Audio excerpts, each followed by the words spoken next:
Si vous ne trouvez pas 50 000 € avant vendredi, la clinique ferme. » La voix froide au téléphone fait trembler les mains de Camille.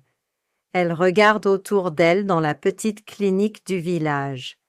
Les murs blancs ont besoin de peinture. Le vieil équipement médical fonctionne encore, mais à peine. Cette clinique est tout pour elle, et pour les 3000 personnes du village qui dépendent d'elle. « Monsieur Fournier, s'il vous plaît, » Camille supplie. « Nous avons sauvé votre mère l'année dernière. Vous savez combien cette clinique est importante. Les affaires sont les affaires, docteur. Mon conseil d'administration veut voir des résultats.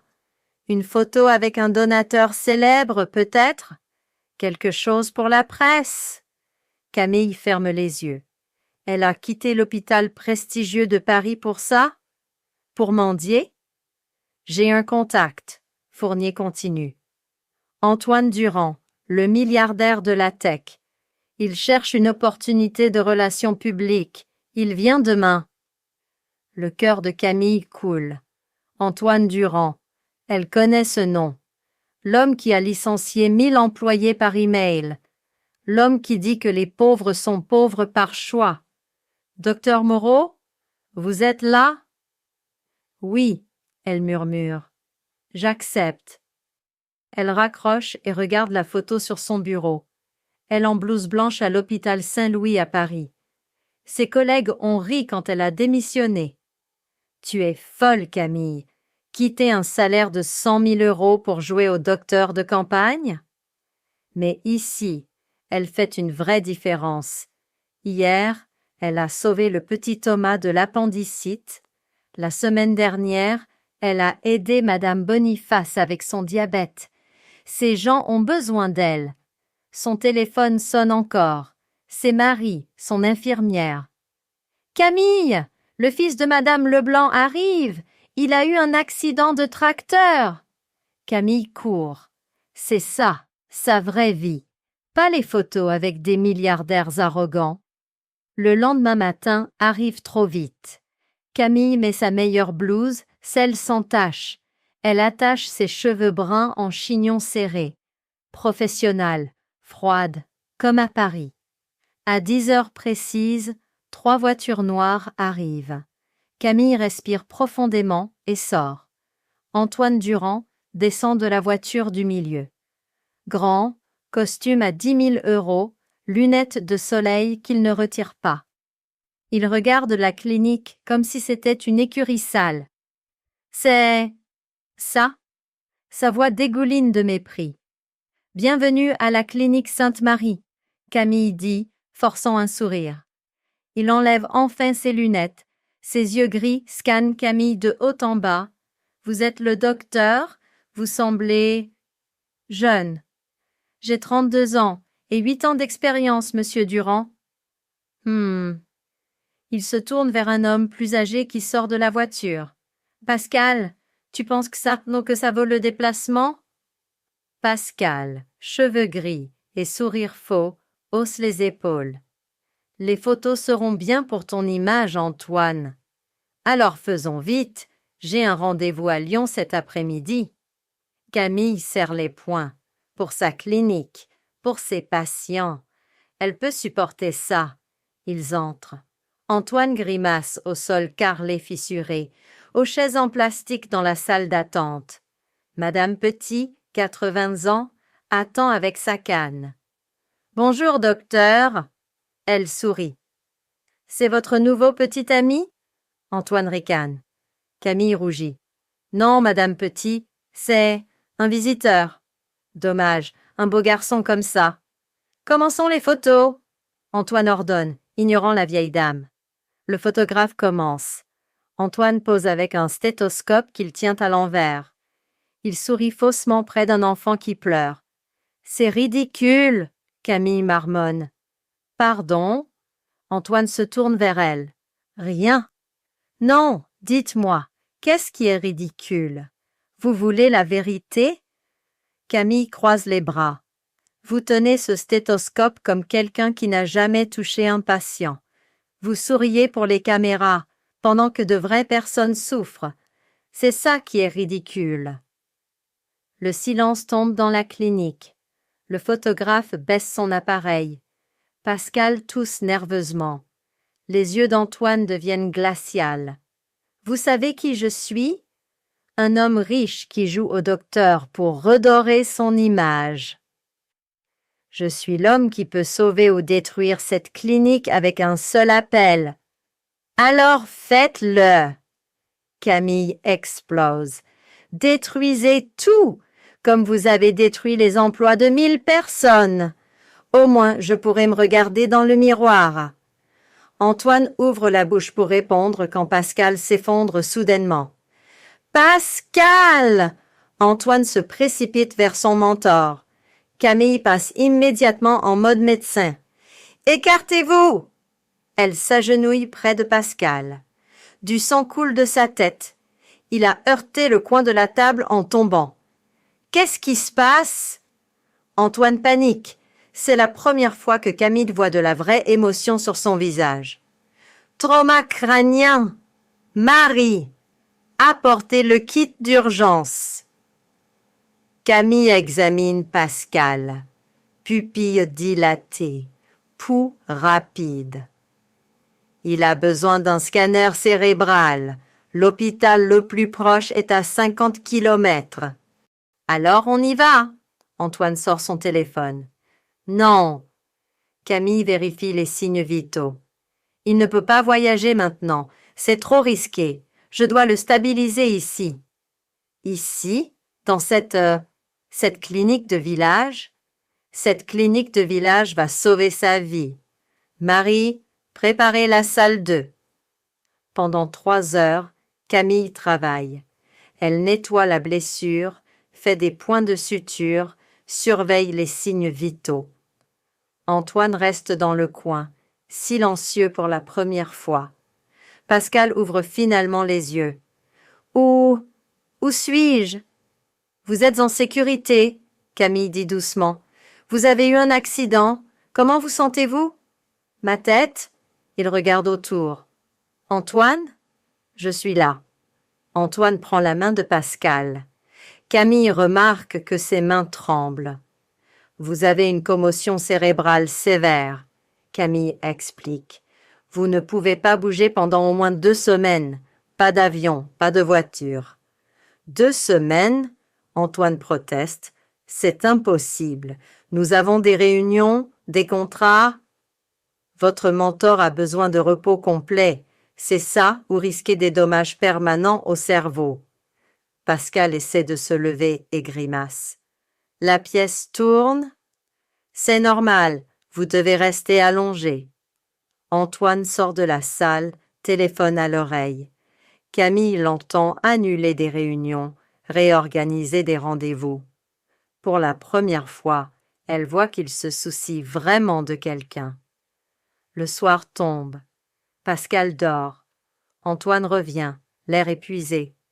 Il a besoin de soins 24 heures sur 24, Camille dit. L'hôpital? Non. Antoine secoue la tête. Pascal déteste les hôpitaux. Sa femme est morte dans un hôpital. Il préfère mourir que d'y rester. Alors il lui faut une infirmière privée.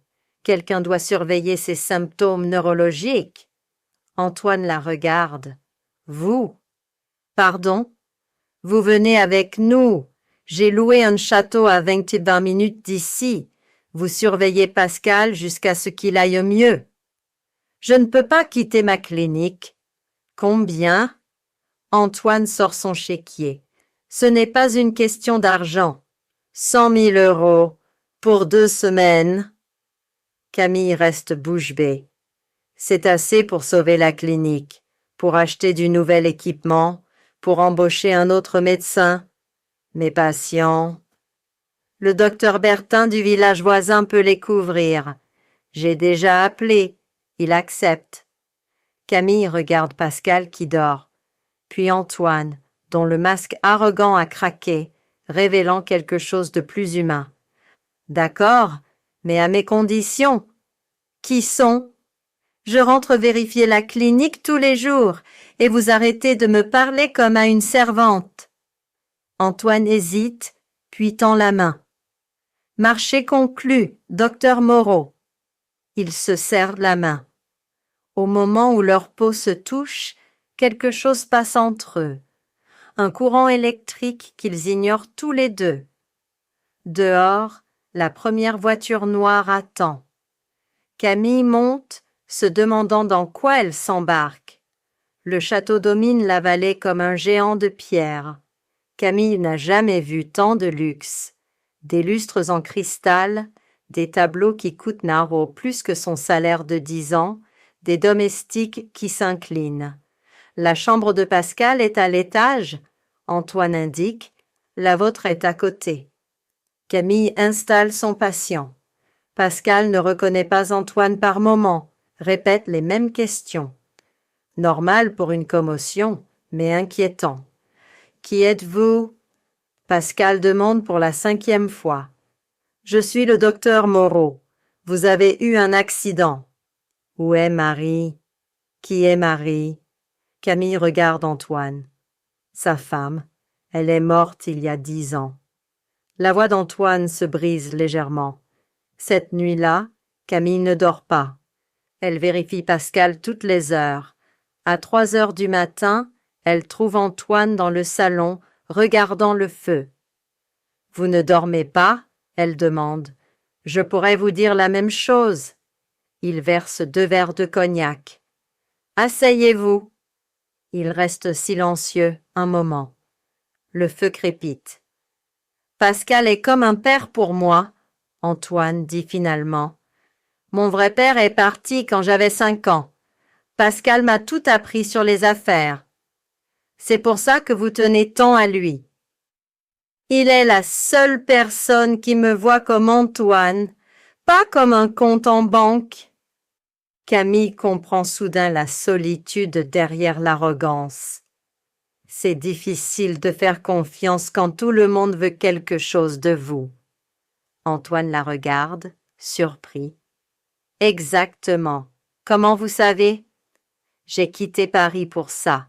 Là-bas, j'étais la chirurgienne prodige. Les gens me voyaient comme un trophée, pas une personne. Alors vous vous êtes enfui au village. Je ne me suis pas enfui. J'ai choisi de servir là où on a vraiment besoin de moi. Ils continuent à parler jusqu'à l'aube. Des sujets profonds, la solitude, l'ambition, le sens de la vie. Camille découvre un Antoine différent sous le masque du milliardaire. Les jours passent, Pascal va mieux mais reste confus. Il appelle Antoine par le nom de son fils mort. Il parle de projets d'il y a 20 ans. Un soir, Camille trouve Antoine qui aide un fermier local dont la camionnette est tombée en panne. Ses mains de milliardaire sont couvertes de cambouis. « Vous savez réparer les moteurs ?» Elle s'étonne. « J'étais ingénieur avant. » Il sourit, un vrai sourire cette fois. « J'adorais construire des choses. »« Pourquoi vous avez arrêté ?»« Pas assez d'argent dans la création, plus dans la destruction et la reconstruction. » Son sourire disparaît. Le fermier remercie Antoine avec des tomates de son jardin. Antoine les accepte maladroitement, comme s'il n'avait jamais reçu un cadeau sincère. Cette nuit-là, Camille fait une omelette avec les tomates. Il m'en rend dans la cuisine, pas dans la salle à manger formelle. Antoine rit quand elle rate le premier essai. Chirurgienne brillante mais cuisinière médiocre, on ne peut pas être parfait en tout. Elle lui lance un torchon. Il l'attrape et soudain ils sont proches. Très proches. Le rire meurt. Leurs yeux se rencontrent. « Camille !» Antoine murmure. La porte claque. Pascal entre, l'air agité. « Antoine, ils savent! Pour l'argent !»« Quel argent ?» Antoine devient pâle. « Les transferts, les comptes offshore, il faut qu'on... » Pascal s'arrête, regardant Camille. « Qu'est-ce qu'elle fait là ?»« Pascal, calmez-vous, vous êtes confus. Non! Pascal saisit le bras d'Antoine. Écoute-moi, j'ai essayé de tout cacher, mais ils ont trouvé. Le conseil d'administration va découvrir. Camille recule. De quoi parle-t-il? Antoine guide Pascal vers sa chambre. Vous avez besoin de repos. Tu ne comprends pas. S'ils découvrent ce que j'ai fait... Dormez, Pascal. On parlera demain. Antoine revient, l'air troublé. Qu'est-ce qui se passe? Camille demande. Rien. Le délire de la commotion. Mais Camille voit le doute dans ses yeux. Quelque chose ne va pas. Le lendemain, elle entend Pascal au téléphone. Continuez à transférer les fonds. Oui, le compte au Caïman. Non, Antoine ne doit rien savoir. Camille ne peut plus ignorer ce qu'elle entend. Pendant 3 jours, elle observe Pascal faire des appels secrets, cacher des documents, mentir à Antoine. Son cœur se serre, elle doit dire la vérité. Elle trouve Antoine dans le jardin, regardant le coucher de soleil. « Il faut qu'on parle », elle commence. « De nous ?» Il se tourne vers elle avec espoir. « Non, de Pascal !» Son visage se ferme. « Quoi, Pascal ?» Je l'ai entendu au téléphone. Il parle de comptes offshore, de cacher de l'argent. « Stop !» La voix d'Antoine devient glaciale.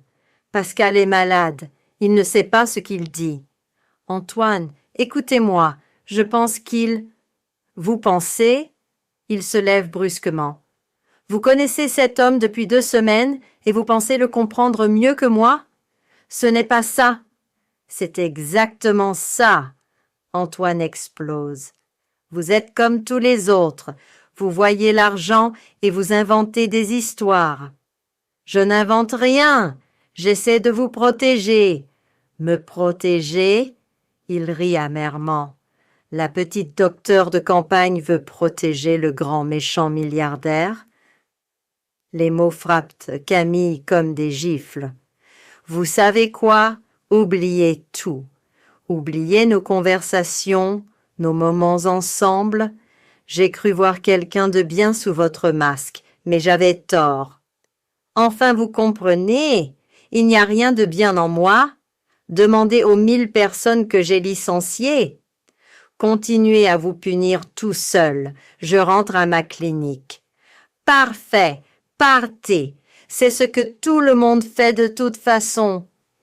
Camille court à sa chambre, les larmes aux yeux.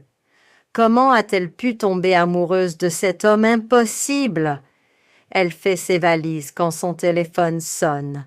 C'est Marie de la clinique. « Camille, Monsieur Fournier a appelé.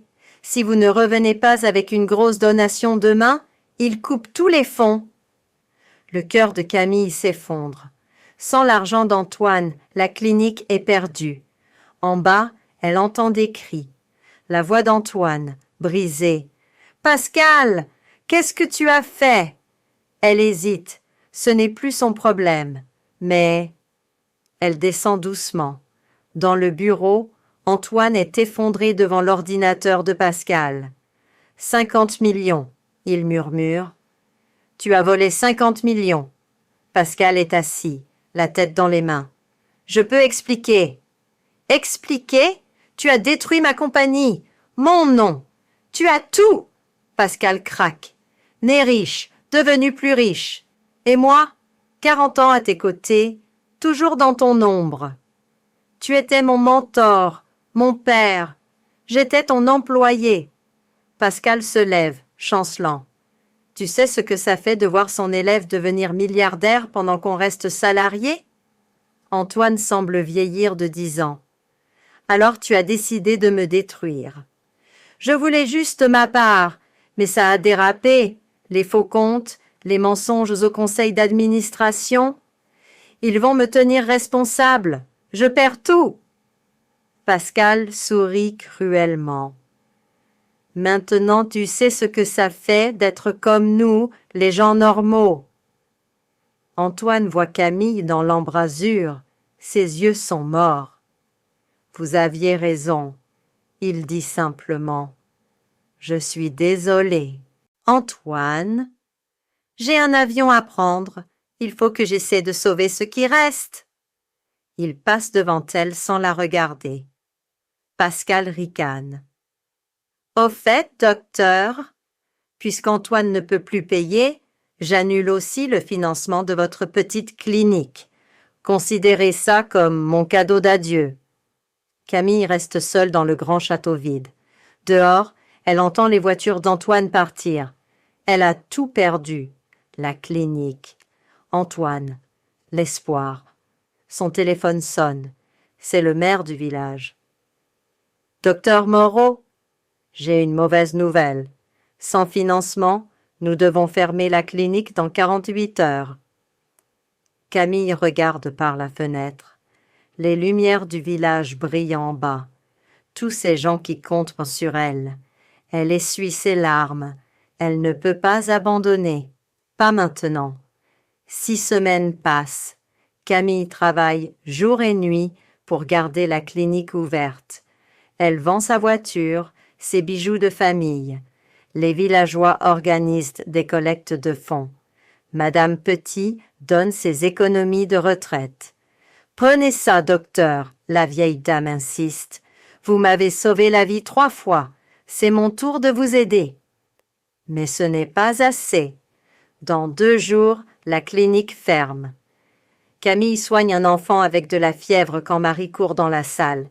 « Camille, il y a quelqu'un dehors! Des grosses voitures !» Le cœur de Camille s'arrête. Elle sort. Antoine est là, plus mince, des cernes sous les yeux, mais debout, droit. « Bonjour, docteur Moreau. Qu'est-ce que vous faites ici?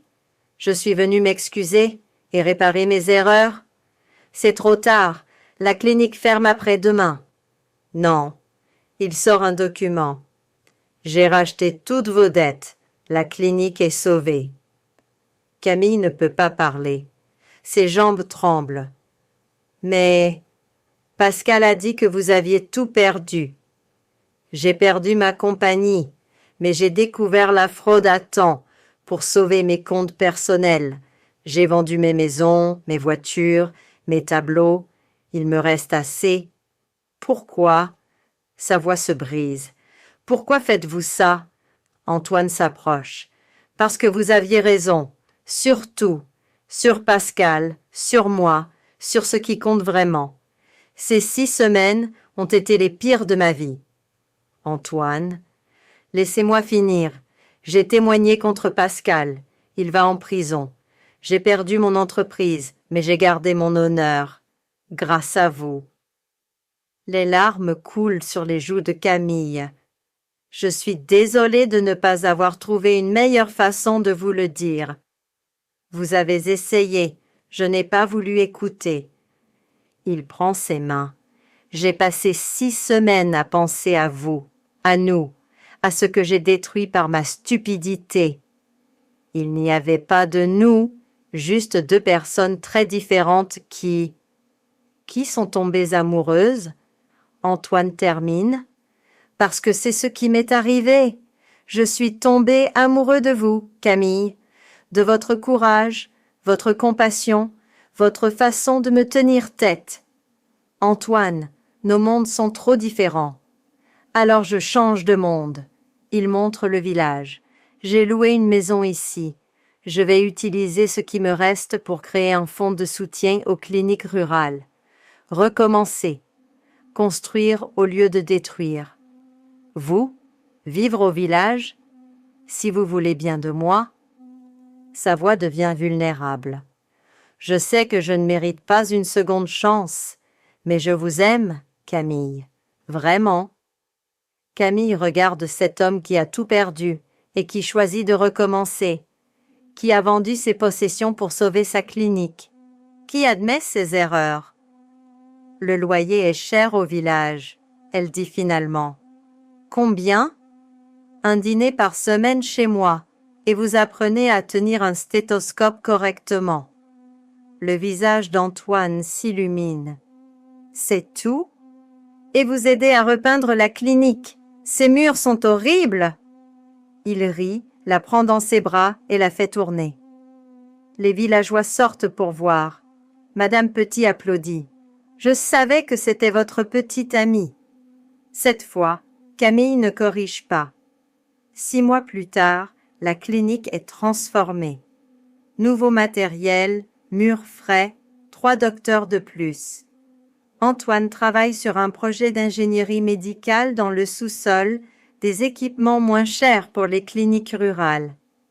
Il entre dans le bureau de Camille, les mains pleines de cambouis. « J'ai réparé l'ancien respirateur !»